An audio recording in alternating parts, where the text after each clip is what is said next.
in Mississippi, Jackson, Mississippi to be exact. It's been revealed 215 bodies were buried in unmarked graves behind a state jail in Jackson, of course. Attorney Ben Crump is now calling for an investigation. Families of the dead reportedly had no idea until last month. Some of them, those grave sites were only labeled by a number and a metal rod. Joining us to talk about it, activist Arthur Silky Slim Reed, who also works with Ben Crump.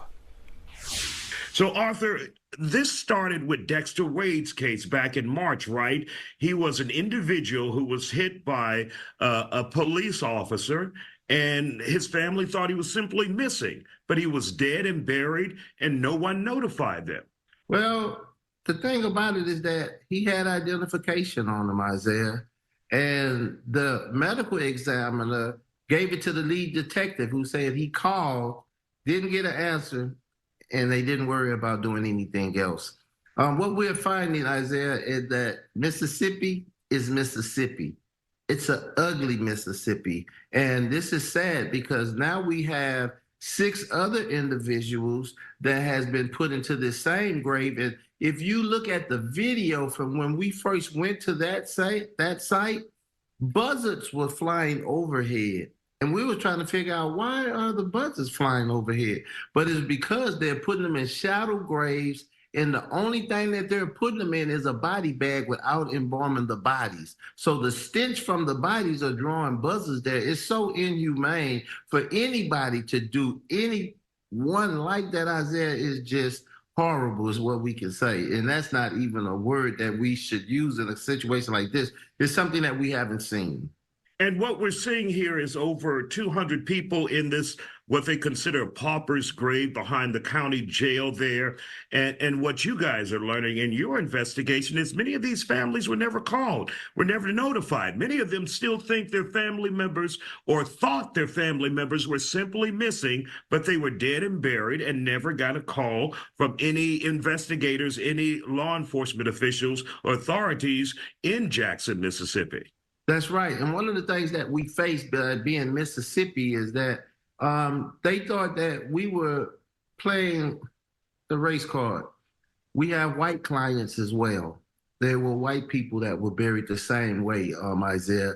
And any human being that's buried the way that they're burying these individuals, it says a lot about the people that's doing this criminal act. And the only thing that we're asking, because people always look at us when we're out fighting for civil rights of individuals, the only thing that we're asking in this case, we want you to do the right thing and give them a humane burial. And the city is, so it's crazy, Isiah, to see something like that. It's 2023. It's not 1940. But to see them just dumping bodies in a grave like that, and no name, just a number.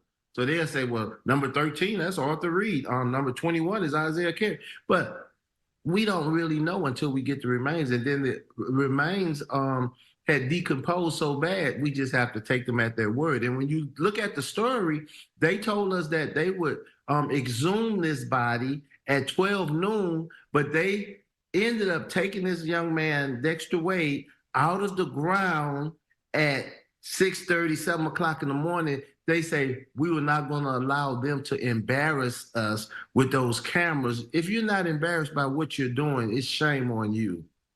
Absolutely incredible. Now, you guys, along with Ben Crump and I think Attorney Dennis Week, you all are asking for a federal investigation, that the feds come in and take a look at this and see exactly what's going on, because there's some questions as to Dexter Wade's death when he was hit by the police officer. Whatever happened with the officer in this case?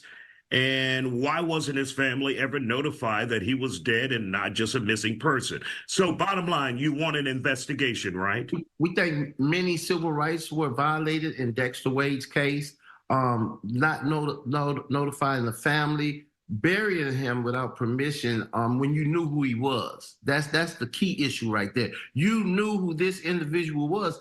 And if you look at the Dexter Wade case, it's sad, but Dexter Wade's uncle was killed by Jackson police, and they knew the family because they was involved in an ongoing lawsuit with family with attorney Sweets, who you're talking about. So this is very, very, very troubling for us for you to know this family already, and for you to do something like this. This was adding insult to already injury that you had done to this family, Isiah.